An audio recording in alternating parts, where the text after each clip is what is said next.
नमस्कार दोस्तों, OCN network में आपका स्वागत है। मैं हूं ओमकार चौधरी।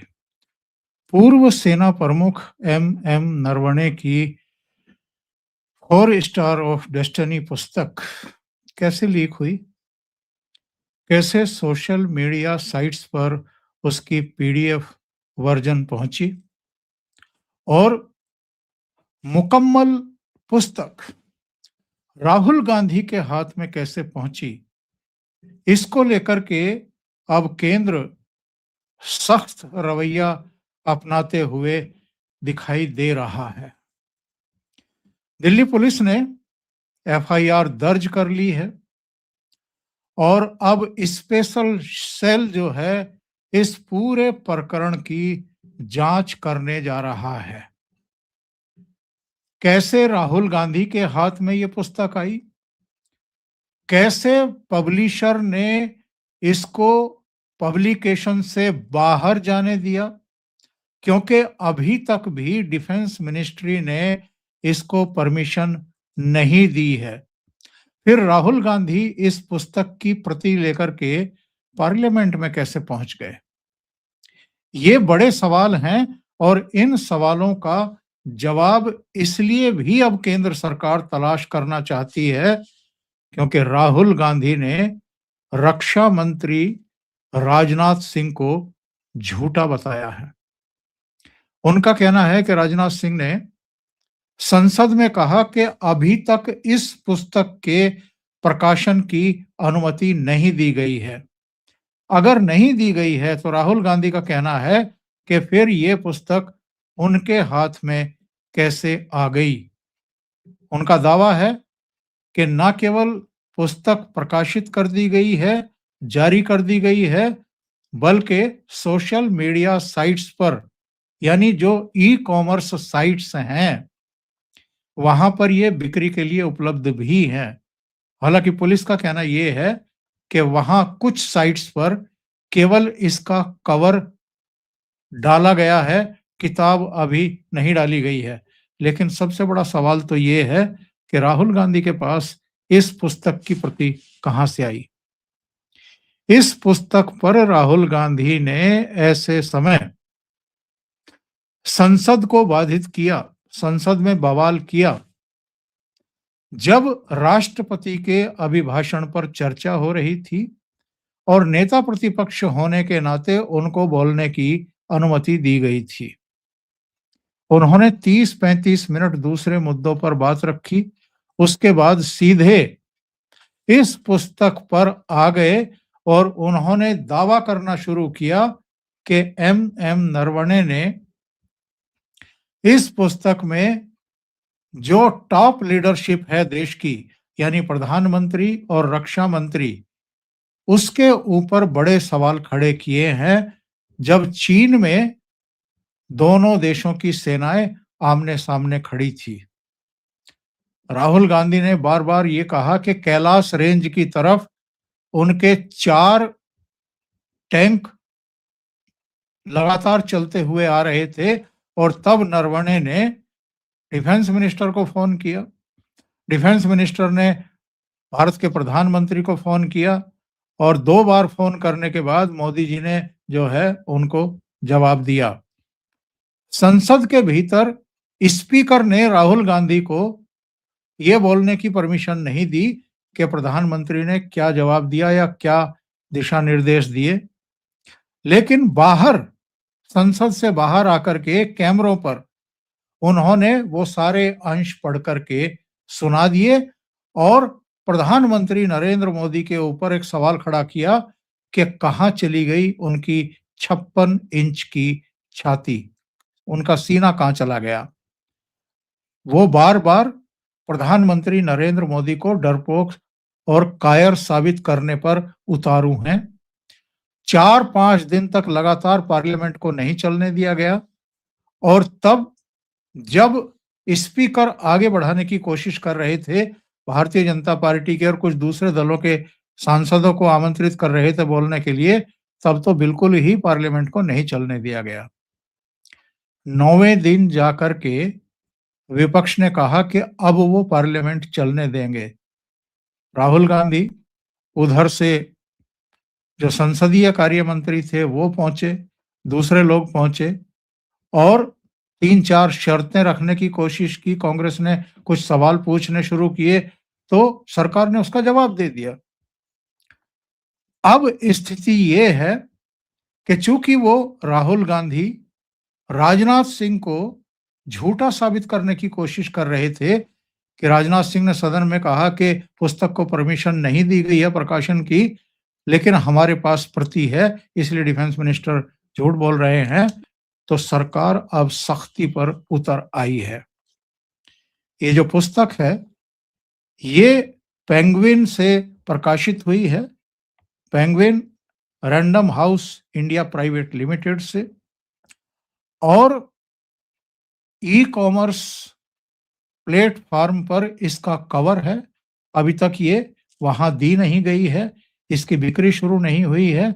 ऐसे में अगर इसकी पीडीएफ कॉपी सोशल साइड मंचों पर पहुंची है और एक कारवां मैगजीन तक भी इसके अंश पहुंचे हैं या पहुंचाए गए हैं, जो आरएसएस, भारतीय जनता पार्टी और मोदी सरकार के खिलाफ प्रोपेगेंडा चलाने के लिए जानी जाती है, ऑनलाइन पोर्टल, वो पहले भी इस तरह के मामले उठा करके सरकार को असमंजस में डालने का काम कर चुकी है।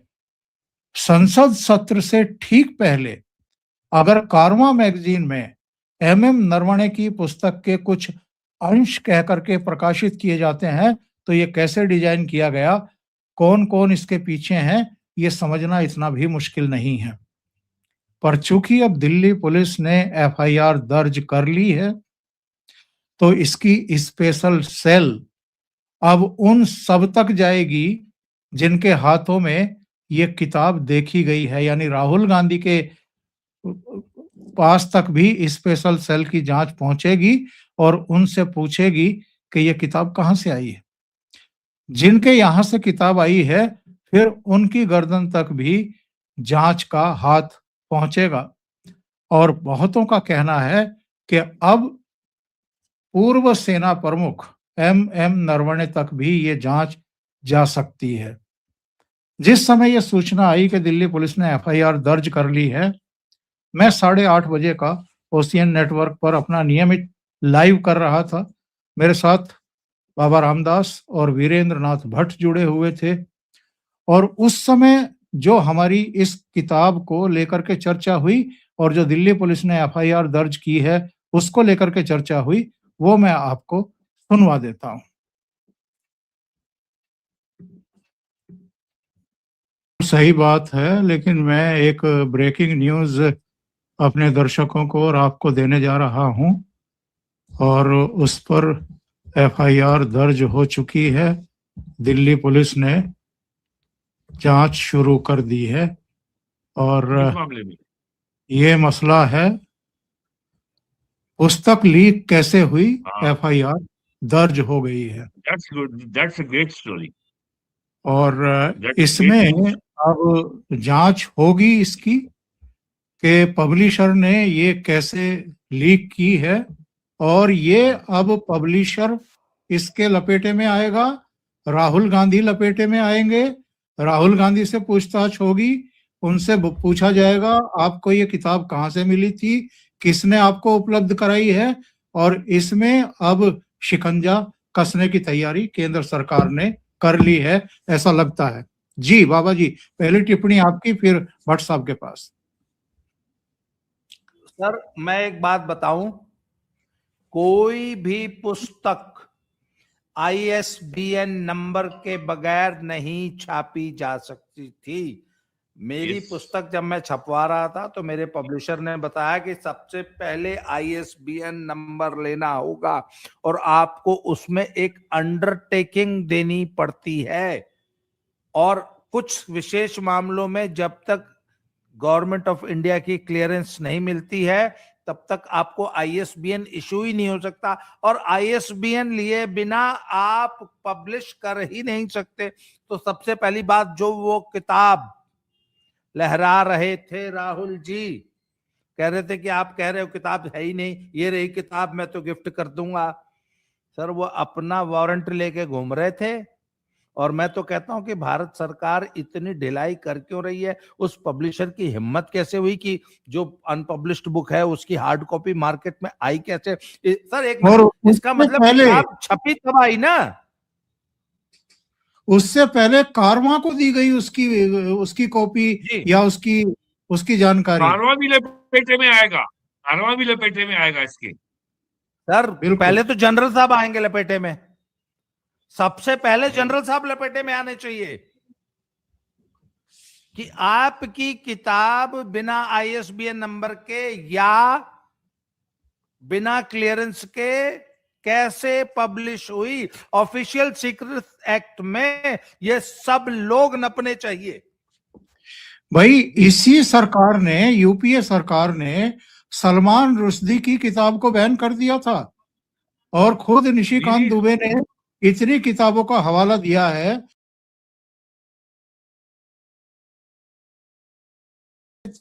कई दूसरे विषयों से संबंधित किताबों को इन लोगों ने बैन कर रखा है।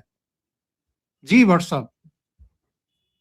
वो तो राजीव गांधी के समय में बैन हुई थी सलमान रश्दी की पुस्तक, लेकिन उसके बावजूद भी वो खान मार्केट में बिकती थी, खान मार्केट में वो अवेलेबल थी।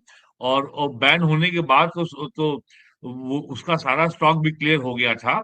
और और और और बीजेपी ने कभी भी ये मांग नहीं की थी कि जो पुस्तकें बैन हैं उनको बैन हटाया जाए। बीजेपी ने कभी इसका विरोध नहीं किया था, क्योंकि सरकार का ये सिक्योरिटी आधार पर लिया गया निर्णय था।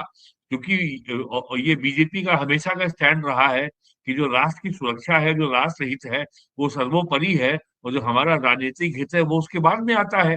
तो इन लोगों ने जिस तरीके से भारतीय सेना का मजाक उड़ाया है, और आप देख ही रहे हैं 2016 में जब सर्जिकल स्ट्राइक हुआ था, और 2019 में बालाकोट स्ट्राइक हुआ था, और जो अभी ऑपरेशन सिंदूर हुआ था, इन्होंने हमेशा भारतीय सेना, भारतीय सशस्त्र आर्म फोर्सेस के खिलाफ ही नैरेटिव बनाया है। और जो पाकिस्तान की सरकार अपने डॉजियर में राहुल गांधी के बयानों को प्रयोग करती है, इस्तेमाल करती है, पाकिस्तान की सेना से इन्होंने नहीं पूछा कि तुम्हारे कितने फाइटर जेट गिराए, लेकिन वो भारतीय वायुसेना से पूछ रहे हैं कि आपके कितने रफाल गिरे। और जबकि दुनिया भर में ये अब तो ये तमाम इंटरनेशनल एजेंसीज ने बहुत गहराई से पड़ताल कर ली है कि भारतीय वायुसेना का बहुत ही clear, categorical, effective air dominance था पाकिस्तान की एयर स्पेस के ऊपर। और भारतीय वायुसेना और भी अधिक नुकसान पहुंचा सकती थी।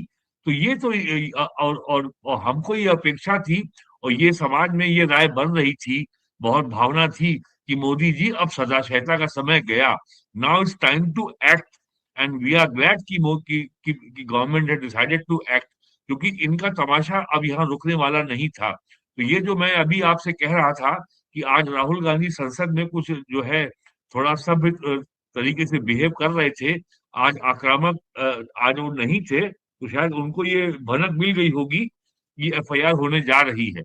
तो और ये एफआईआर को यूएपीए में भी बदला जा सकता है, और बीएनएस में ऑफिशियल सीक्रेट एक्ट के साथ तमाम और धाराएं जोड़ी जा सकती हैं। अभी हमें उनकी किन धाराओं में मुकदमा हुआ है मुझे जानकारी नहीं है, बट आई एम श्योर इसमें बीएनएस की भी धाराएं होंगी जरूर। इस प्रकरण में एक एक टिप्पणी आप दोनों की जनरल नरवणे के कुल मिलाकर के अप्रोच, सोच और मैं कहूंगा कि षड्यंत्र के ऊपर जो प्रकरण उन्होंने दिखाया, जिसमें प्रधानमंत्री को लपेटने की कोशिश की है, सीधे प्रधानमंत्री को लपेटने की कोशिश की है, ये कोर कमांडर लेवल का मामला था। कोर कमांडर सामने से आते हुए 4 टैंक को चेतावनी देकर के किस्सा वहीं खत्म कर सकते थे। वो उत्तरी कमांडर के पास क्यों गया मामला? उत्तरी कमांडर ने सेना प्रमुख को क्यों भेजा? सेना प्रमुख ने राजनाथ सिंह से बात क्यों की इस पर? ऐसा कौन सा रणनीतिक मामला था कि इसको नरवणे साहब खुद नहीं निपटा सके और ऊपर तक लेकर के गए? और बाद में जब प्रधानमंत्री ने कहा कि जो उचित समझो वो करो, तो उसके बाद उसे गलत तरीके से ये कहते हुए क्यों लिखा गया कि मेरे सिर पर ही सारा फैसला लेने का भार डाल दिया गया। आप सेना प्रमुख ये हैं उनका कहना गलत है। तो आपके सिर पर ही डाला जाएगा, आपको अपने स्तर पर ही फैसला लेना चाहिए था। इन्होंने क्या केवल इसलिए राजनीति की कि इनको सीडीएस नहीं बनाया गया था, सीडीएस किसी और को बना दिया गया? सर, मुझे लगता है कि इस पूरे प्रकरण में निश्चित रूप से जनरल साहब की भूमिका संदिग्ध है। जनरल साहब घटिया राजनीति में संलिप्त हैं। जनरल साहब ने जानबूझकर ये कंफ्यूजन क्रिएट किया और सरकार के लिए मुसीबत खड़ी की। इसके अलावा जनरल साहब ने एक और आपत्तिजनक बात कही है अपनी किताब में कि सरकार ने मुझसे पूछा ही नहीं कि अग्निपथ योजना या अग्निवीर योजना लागू करनी है कि नहीं। सर, मैं जहां तक जानता हूं कि सरकार आर्मी जो वो एक मेस्टिन होता है सर, जिसमें फौजी युद्ध भूमि में खाना गर्म करते हैं, ऐसे खाना खाते हैं लेके, एक मग्गा होता है व्हाइट कलर का इतना बड़ा, और जुराब, दरी और मच्छरदानी तक ऐसे अप्रूव नहीं होती। उसके लिए भी बहुत जबरदस्त टेस्टिंग होती है। जुराब तक प्रोक्योर करती है ना सर, तो उसकी भी टेस्टिंग होती है कि ये जुराब किस मौसम के लिए उचित है। और अग्निवीर जैसी इंपॉर्टेंट योजना, ऐसी जो कि पूरे सेना के चरित्र को बदल देगी आगे चल के, उसमें chief of the army staff की सलाह नहीं ली। मतलब आर्मी संबंधित इतना बड़ा डिसीजन क्या प्रधानमंत्री या रक्षा मंत्री अपने आप ले लेगा? नहीं, वेतन को लेकर के उन्होंने वेतन को लेकर के कहा कि शायद उनका वेतन जितना रखा जा रहा था, हम उससे कम से कम 1.5 गुना वेतन चाहते थे, जो बाद में स्वीकार भी हो गया। तो भैया फिर किताब में लिखने की क्या जरूरत थी ये सब चीजें? चौधरी साहब, बहुत सीधी सी बात ये है कि अगर देश की टॉप पॉलिटिकल लीडरशिप अगर आपको ये कह रही है कि जो सही समझे आप वो करें, अगर सीमा पे कुछ अगर सेटबैक हो गया होता तो अल्टीमेट रिस्पॉन्सिबिलिटी भी तो पॉलिटिकल लीडरशिप की होती। ये कैसे कहा जा सकता है कि अगर प्राइम मिनिस्टर ने अगर आपको पावर डेलीगेट कर दी है, आपको फ्रीडम ऑफ डिस्क्रिशन दी है कि you act as per your discretion, यदि कोई सेटबैक होता और यदि कोई वहां पे अगर कोई कैजुअलिटी हो जाती तो क्या उसकी अल्टीमेट जिम्मेदारी क्या डिफेंस मिनिस्टर की, प्राइम मिनिस्टर की नहीं होती? 100% जिम्मेदारी प्राइम मिनिस्टर की, डिफेंस मिनिस्टर की होती। तो ये कह देना कि प्राइम मिनिस्टर, जो उनके उनके पुस्तक में एक वाक्य कहा गया है, I was handed over A hot potato, ये बिल्कुल गलत बात है। जिम्मेदारी अल्टीमेटली होती है पॉलिटिकल लीडरशिप की, क्योंकि इंडिया में army armed forces they work under civilian control, they are not authority in themselves. Bhatt sahab, मैं इसको इस तरीके से लेता हूं कि देश के प्रधानमंत्री ने तो आप पर भरोसा किया कि आप जो उचित समझो करो, हम आपके पीछे खड़े हैं, लेकिन आपने बदले में क्या किया? आपने किस तरह का नैरेटिव बनाया? ये जो प्राइम मिनिस्टर की इंटीग्रिटी पे he is trying to cast an aspersion, ये आपत्तिजनक है। अल्टीमेट रिस्पॉन्सिबिलिटी हमेशा पॉलिटिकल लीडरशिप की होगी। अगर ऑपरेशन सिंदूर में अगर कुछ भी अगर 19-20 हो गया होता, कौन देश के सामने जवाबदेह होता? प्राइम मिनिस्टर जवाबदेह होते, चाहे कोई प्राइम मिनिस्टर रहे हो, चाहे वो इंदिरा गांधी रही हो, चाहे राजीव गांधी रहे हो, चाहे नरसिम्हा राव रहे हो। अल्टीमेट रिस्पॉन्सिबिलिटी, भारत में army works under civilian control, और तो सिविलियन कंट्रोल में अगर आर्मी काम कर रही है तो सिविलियन अथॉरिटी की ही अल्टीमेट जिम्मेदारी होगी। राहुल गांधी, एम नरवणे, पेंगुइन जिसने ये पुस्तक प्रकाशित की है, और कारवा मैगजीन जिसने इसके अंश प्रसारित करने का दावा किया है। अगर पुस्तक प्रकाशित नहीं है, डिफेंस मिनिस्ट्री ने उसको परमिशन नहीं दी है, तो इन सबके हाथों में यह पुस्तक कैसे पहुंची? और एम नरवणे पूर्व सेना अध्यक्ष की इस सब में क्या भूमिका है? पुस्तक को लीक करने में या उसके अंश किसी को बताने में पेंगुइन प्रकाशन की इसमें क्या भूमिका है? राहुल गांधी के हाथों में ये पुस्तक कैसे पहुंची? मैगजीन तक उसके अंश कैसे पहुंचे? सोशल मीडिया मंचों पर इसकी पीडीएफ कॉपी कैसे प्रकाशित की गई? ये बेहद सीरियस मामला है। अब इसमें नकेल कसी जाएगी। लेकिन सबसे बड़ा सवाल, क्या ऊंट पहाड़ के नीचे आ पाएगा या इस बार भी बच जाएगा? अभी के लिए इतना ही। बहुत बहुत धन्यवाद। अगर आपको ये चैनल और इसके कंटेंट पसंद आ रहे हैं तो लाइक करें, कमेंट करें, वीडियो को शेयर भी करें। अभी तक अगर आपने ये चैनल सब्सक्राइब नहीं किया है तो सब्सक्राइब कर लें। साथ में लगे बेल आइकॉन को दबाना ना भूलें ताकि आगे आने वाले वीडियो और उनके नोटिफिकेशन आप तक पहुंचते रहें। बहुत बहुत धन्यवाद। नमस्कार।